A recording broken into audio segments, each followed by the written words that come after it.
Oi pessoal, a gente está aqui de novo com uma proposta da disciplina de genética quantitativa.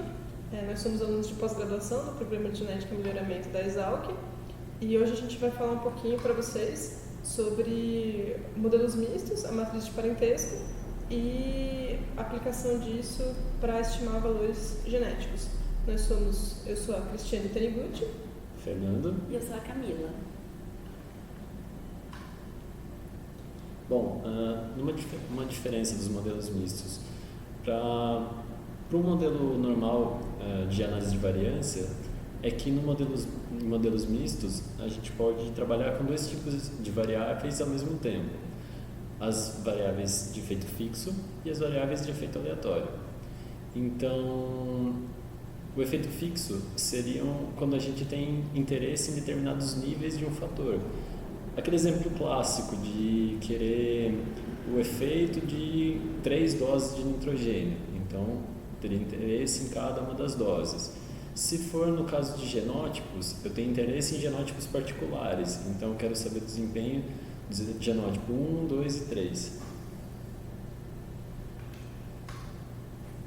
Já no caso do efeito aleatório, os níveis dos fatores, na verdade, eles representam uma amostra aleatória de uma população. Então, o que agora se tem interesse é na distribuição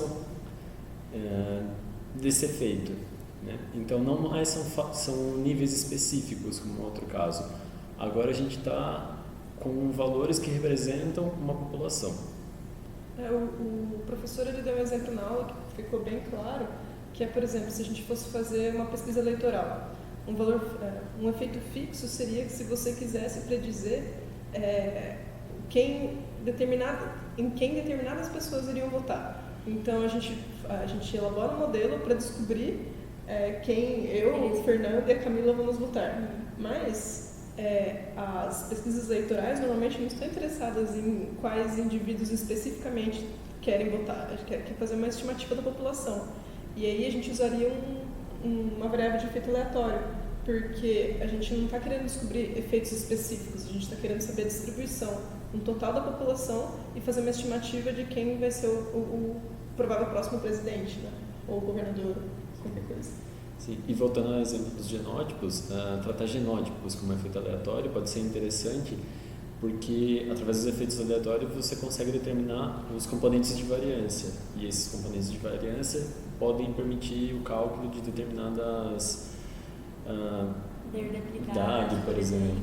Isso. E também faz sentido quando a gente estava falando em sentido populacional, porque a gente não quer saber aqueles filhos específicos, mas todos os filhos naquela população, né?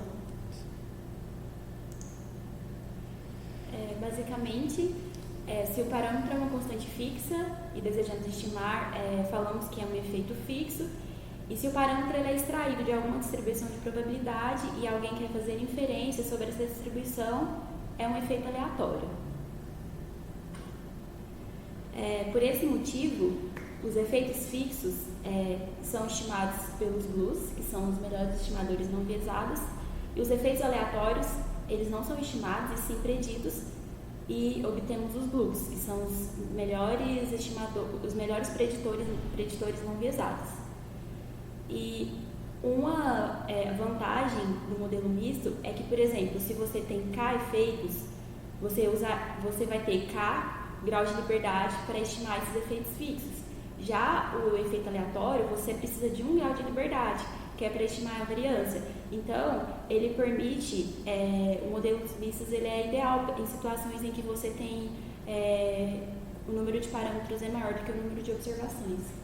E ele também lida muito bem com dados perdidos, né? Porque você não está interessado especificamente, você está interessado na distribuição. Então, com poucos valores você consegue já predizer, talvez não tão bem, né? Se for muito poucos valores, mas você consegue predizer a distribuição. E ele se dá muito bem também com experimentos desbalanceados, né? Então, aí só apresentando o modelo, né? Então, os y são os valores fenotípicos, ele seria igual ao x, que é a matriz de incidência dos efeitos fixos, o beta, que são os próprios efeitos fixos, mais a matriz de incidência z dos efeitos aleatórios, o efeito aleatório e o eu resíduo. Algumas suposições são feitas sobre esse modelo. U vai apresentar a distribuição normal, com média zero e matriz de variância e covariância G. O E também vai apresentar a distribuição normal, com média zero e matriz de covariância e variância R. E os vetores U e E, eles são independentes. Sendo assim, eles podem ser escritos de forma conjunta, no qual os dois irão apresentar distribuição normal, com média zero e matriz de variância e covariância G e R. Como eles são independentes, a covariância entre eles é zero. E sendo assim, então, dizemos que I ele apresenta distribuição normal, com média x beta, e matriz de variância e covariância V. Essa V é igual a matriz G, contém a matriz G e a matriz R, e contém também a matriz de incidência dos efeitos aleatórios. As matrizes G e R, elas apresentam diferentes estruturas. Aqui nesse vídeo, nós iremos focar na matriz G. E aqui no slide está apresentado alguns exemplos, não iremos falar de cada um, mas vocês podem ver que ela pode ter diferentes tipos, como identidade, diagonal, simetria composta, cada um tem suas particularidades. A matriz R também acomoda diferentes estruturas. E existem vários softwares para modelar essa matriz R, porém a matriz G ela é mais limitada. E o que se tem, os principais softwares são aqueles softwares pagos, como o pacote Resemu, o Gstat ou SAS. E visto que geralmente na estatística se tem mais interesse em modelar a matriz R, e para os geneticistas há maior interesse na G. Visto que se busca entender as variâncias e covariâncias entre os efeitos aleatórios, que geralmente pode ser, como a gente está falando sempre, o genótipo dos indivíduos.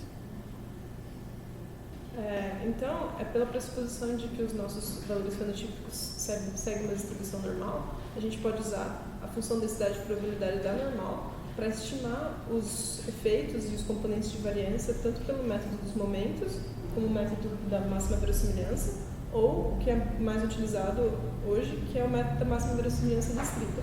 Ele é mais utilizado porque ele traz umas estimativas não viesadas dos componentes de variância e também ele lida facilmente com experimentos desbalanceados. Ou seja, se o seu experimento está balanceadinho, tudo bonitinho, as estimativas dos métodos dos momentos e da máxima verossimilhança restrita, elas vão ser iguais. O da máxima verossimilhança dá algumas diferenças por conta dos graus de liberdade. Então, o da máxima verossimilhança restrita é o melhor, porque além de levar em conta os graus de liberdade para os efeitos fixos, também lida com dados perdidos. Uhum.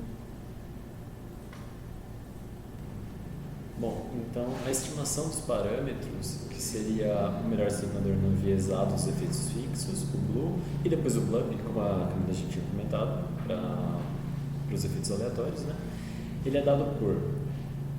Aqui, nota-se que dos efeitos fixos há uma dependência da parte aleatória do modelo. Assim como o estimador para os efeitos aleatórios, como está destacado em vermelho, ele também tem uma dependência da parte fixa. Então, é necessário usar um algoritmo que leve os dois em consideração para poder fazer a melhor estimativa desses efeitos, tanto fixos quanto aleatórios.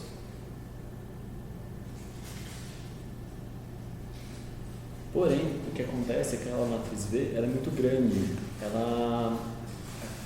Você pode botar isso? Aqui a gente vê que é necessário inverter essa matriz. Por ser muito grande, ela é difícil de inversão. Por isso, Henderson, em 1950, ele desenvolveu as equações de modelos mistos. E o que vai fazer agora é que a gente vai maximizar a densidade conjunta dos dados, do vetor de efeitos fixos, aleatórios, né?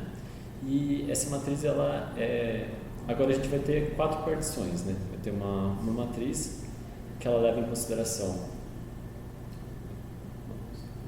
a parte fixa é aleatória e a parte aleatória. Vendo aqui que a gente ainda mantém as matrizes R e matriz G. Com isso, a gente vai conseguir a estimativa dos efeitos fixos e dos efeitos aleatórios. Basicamente, o que a gente vai fazer é pegar essa matriz maior, vai fazer a inversa dela multiplicada pela matriz da direita. E lembrando que isso é feito também porque a matriz R e a matriz G, elas vão ser matrizes menores, né? então a inversão delas vão ser bem mais fáceis. Bom, aqui é só o desenvolvimento, como a gente falou. Se a gente inverter aquela matriz maior, multiplicar pelo lado direito, então o que a gente obtém é que a estimativa dos efeitos aleatórios é dada por esse primeiro componente e dos efeitos fixos pelo segundo. Lembrando novamente que nota-se que um ainda depende do outro, né?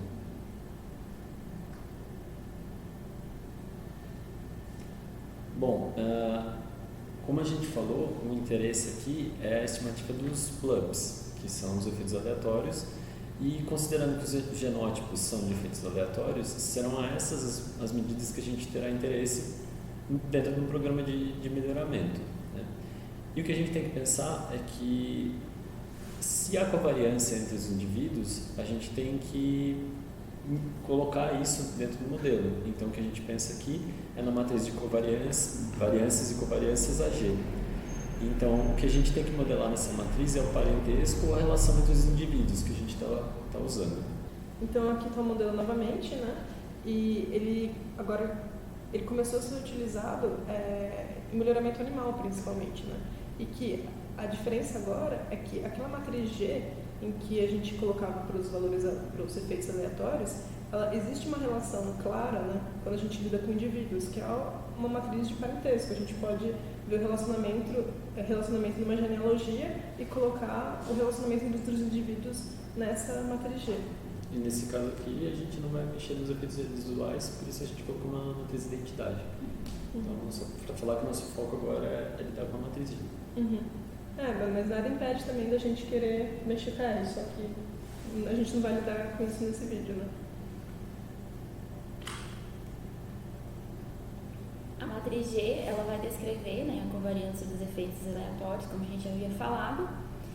E agora aqui no modelo animal, esses valores vão ser os valores genéticos, né, que são os binding values, que são aquilo que é importante no melhoramento, porque a soma dos efeitos aditivos é aquilo que é passado para os descendentes.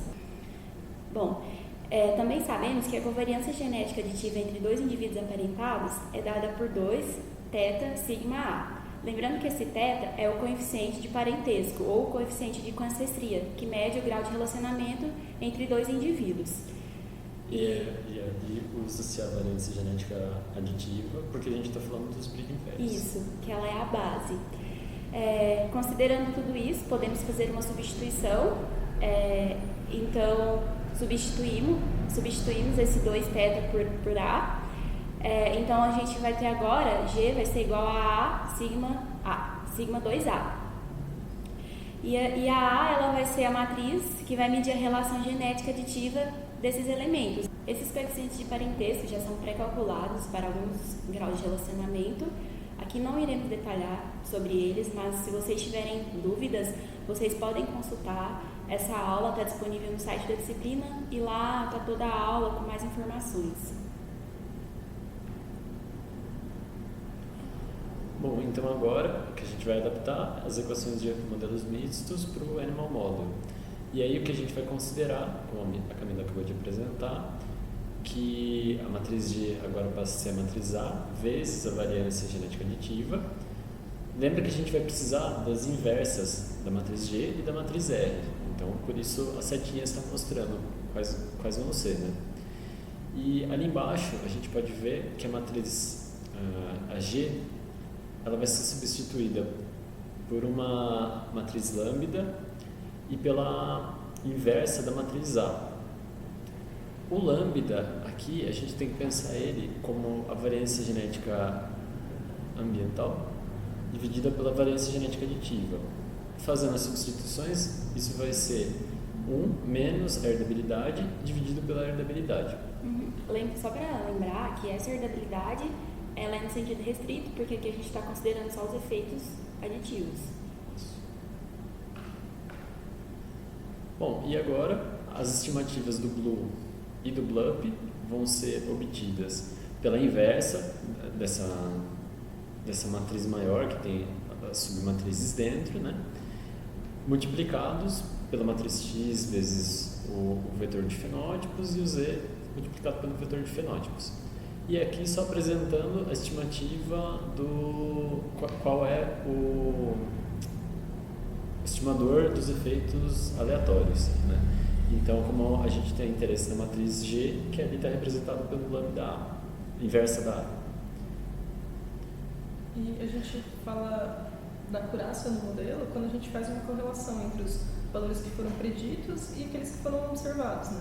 Então, quanto maior a correlação entre eles, maior vai ser a nossa acurácia preditiva do modelo. Sim. E só para ressaltar, essas estimativas elas correspondem às estimativas dos breeding values. Então, esse aqui é o interesse. Uhum. E também quando a gente tem maiores herdabilidades, né, essa acurácia ela vai ser maior. Uhum. Bom, agora a gente vai para uma segunda parte, que vai ser a estimação dos valores genéticos. Então, a gente vai usar alguns exemplos simulados, né? Aqui, como característica, a gente pegou o peso de 1000 sementes em sorgo, cuja média é de 26 gramas. Então, a gente vai seguir agora para algumas simulações. Então agora a gente vai para a parte prática e só lembrando que a gente vai colocar os links para esse material prático e para os slides da teoria aqui na descrição do vídeo, então se vocês quiserem acessar é só procurar ali embaixo. E também a gente vai colocar o link para o material da disciplina. Então esse aqui é o nosso primeiro exemplo. Aqui a gente tem uma genealogia das nossas plantas de sorgo e aqui no caso os indivíduos C e D são irmãos completos, porque eles têm o mesmo pai e a mesma mãe. E para calcular a matriz de parentesco, né, que vai ser a nossa matriz A, que vai compor a matriz de variância e covariância do nosso modelo, a gente vai usar um pacote no R chamado Kinship 2, e que ele está disponível no CRAN, pode ser obtido facilmente.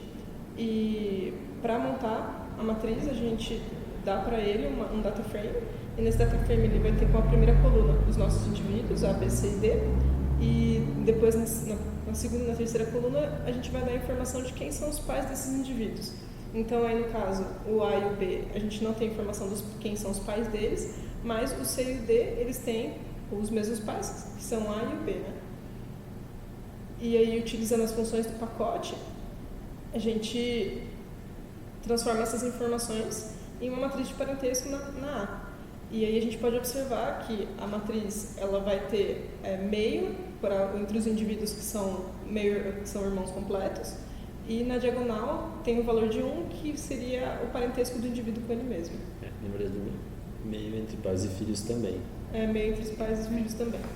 Lembrando que, na verdade, o coeficiente de parentesco seria 0,25, mas a gente faz a multiplicação por 2, então por isso que a gente tem 0,5 e tem o valor de 1.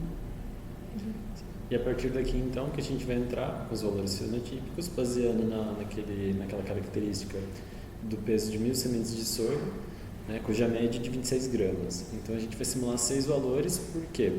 A gente vai simular só para os parentais, para o A e para o B. Então, serão 3 repetições para o pai A e 3 repetições para o pai B. A gente definiu uma herdabilidade de 70%, e isso foi uma escolha arbitrária, apenas para a gente demonstrar aqui. E a estimação dos efeitos fixos e predição dos efeitos aleatórios, como a gente já viu previamente, é dado por essa equação de modelos mistos aplicado ao modelo animal. Aqui a gente só definiu θ, C e N para vocês poderem encontrar aqui no código do R, só para ficar um pouquinho mais fácil.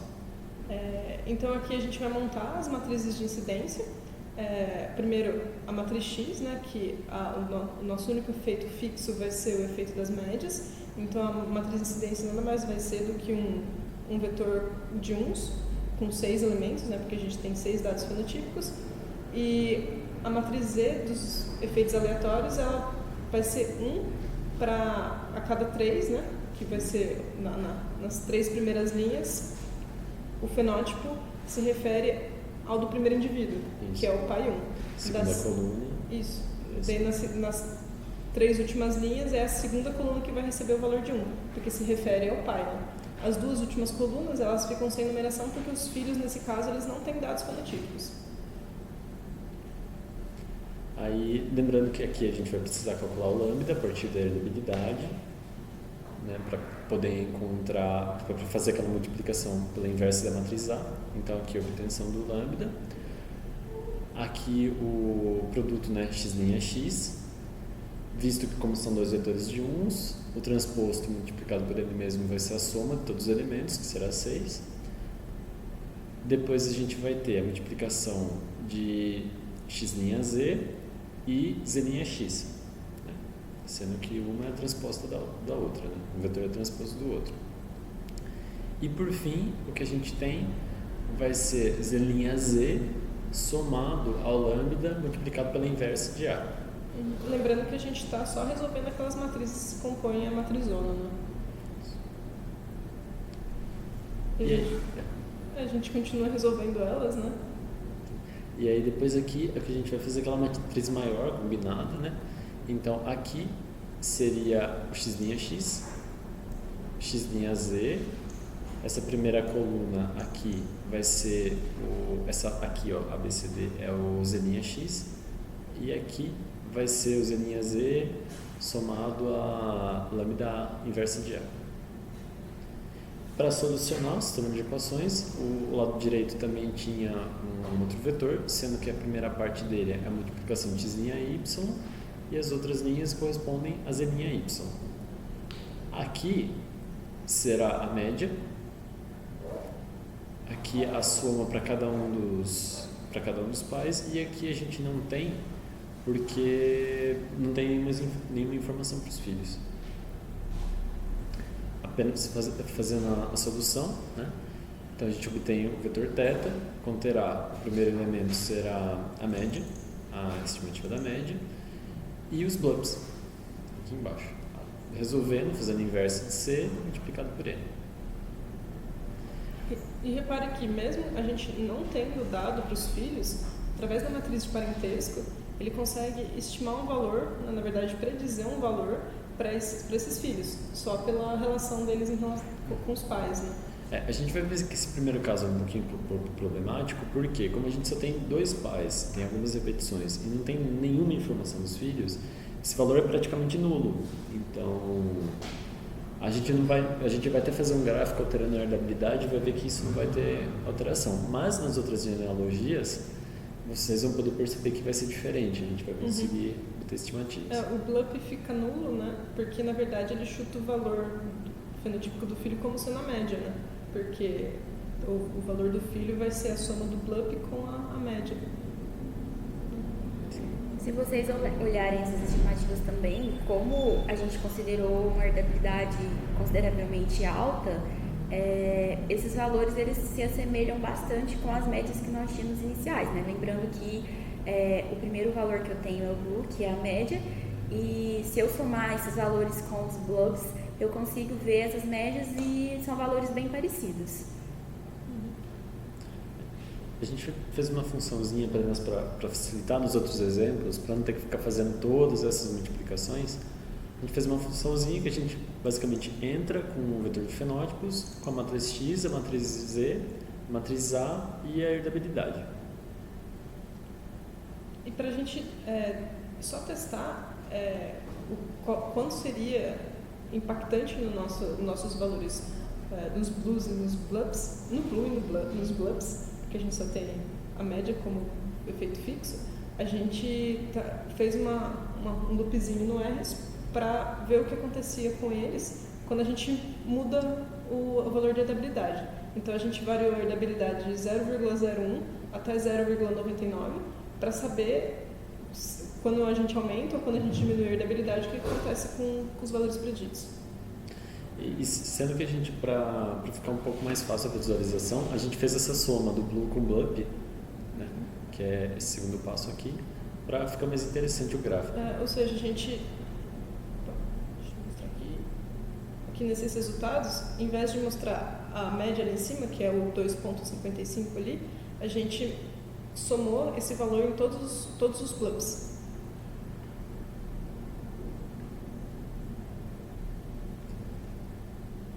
Aqui é uma representação gráfica dos resultados que a gente obteve para esse caso, né? E a gente pode ver aí no eixo X os valores de herdabilidade que a gente deu para o modelo, então foi de 0,01 a 0,99, e no eixo Y são os blue mais o blup, ou seja, os valores preditos mais a média. Sim. E aí o que é interessante aqui é que a gente vê que os pais são distintos e que os dois indivíduos, como eles são irmãos completos, vai ser o mesmo valor para os dois, visto que a gente não tinha o fenótipo de nenhum deles, né? E é basicamente o valor da média que a gente vê aqui. E a gente pode ver também que com herdabilidades baixas, o modelo entende que os valores fenotípicos observados, eles não são devido à genética. Então eles colocam os indivíduos como sendo muito iguais, as predições muito iguais entre uns e outros. E à medida que esse coeficiente aumenta... À medida que a gente vai aumentando a herdabilidade, ele entende que isso é genético e vai ser herdado. Então, você vai aumentando a distinção e chegando mais próximo daquilo que a gente observa. Bom, aqui a gente entrou com um segundo exemplo, alterando a genealogia, né? Então, agora vai ser um filho de irmãos completos que a gente não vai ter o fenótipo, né? Para os demais a gente vai ter. Aqui a gente fez um pouquinho diferente, em vez de simular uma distribuição normal, uma média, a gente pegou alguns valores contrastantes, principalmente entre os pais, para tentar entender o que estava acontecendo. Outra coisa que é interessante também nessa matriz A é que se vocês olharem, a gente tem valores diferentes de 1. E isso está indicando que tem indivíduos endogâmicos na nossa genealogia, que se a gente ver, a gente consegue ver facilmente isso, se a gente conseguir ver o pedigree. Sendo que H é filho de dois Isso. irmãos, né? Então se espera que o coeficiente dele seja mais alto. Aqui só colocando a média de habilidade de 0,6, desenvolvendo as matrizes novamente. E nesse caso a gente não tem repetição, então cada linha vai receber um, né? E apenas fazendo uma pequena correção, nesse caso aqui a gente vai ter informação de H, no próximo que não. Então aqui vocês podem ver que todas as colunas estão completinhas, bonitinhas. Certo? Então aqui o valor da média e de cada um dos indivíduos. E aí é interessante ver também o que acontece, como a gente já falou lá em cima, quando a gente varia o valor de herdabilidade. E que no final as estimativas ficam muito próximas daquilo que foi os valores dados, né? Mas quando a gente chuta uma herdabilidade muito baixa, os indivíduos são praticamente recebem o mesmo valor pelo modelo. Bom, e aqui nesse próximo exemplo, aí sim a gente não vai ter o valor fenotípico de H, a gente manteve nesse primeiro caso aqui a herdabilidade 0,6 e tivemos os blups. E aí a gente observa o que acontece com a herdabilidade.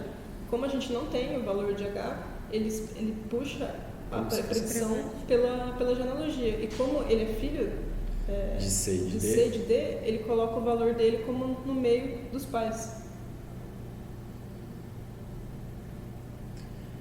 E bom, esse aqui a gente faz uma brincadeira com uma genealogia um pouco mais complexa. Então... Bastante endogâmica. Sim. E aqui a gente não vai ter as informações de G e de H. Aqui novamente, como a Camila já havia ressaltado, teve até um aumento um pouco maior da endogamia, visto que a gente está sempre cruzando com A e B novamente, né, para dar origem aos indivíduos. E aqui a gente não vai ter informação para os últimos dois últimos. E aqui a gente consegue perceber o que ocorre com a herdabilidade. Interessante que como H ele veio do cruzamento com A, ele aparece mais próximo aqui. E o G, que é o roxinho, ele vai aparecer um pouquinho mais próximo do B. Então é outra coisa interessante também, né? Aqui, porque lembrando que quando a gente não tem a informação, ele vai predizer pela informação da genealogia que a gente está dando. Então é provável, como no outro caso ele estava no meio dos pais, esse aqui ele vai, como são retrocruzamentos, ele vai trazer para perto do praia em que foi retrocruzado, né? Sim. E aí, por agora é só. Então... apenas para destacar também que é importante a gente conhecer essas genealogias. Se a gente tiver uma população desconhecida, a gente não conseguiria obter essas estimativas. e teríamos que utilizar outros métodos, como marcadores moleculares. Que provavelmente vai ser os próximos assuntos aí. Os próximos vídeos. Então, Fiquem dê um like, atentos. ative o sininho. E aí, para mais assuntos, além dos outros vídeos que a gente já desenvolveu, tem material de disciplina, é aberto, todos podem consultar. Fiquem à vontade para comentar, dar sugestão, qualquer crítica, qualquer confusão que a gente tenha cometido ao longo do vídeo também, fiquem à vontade.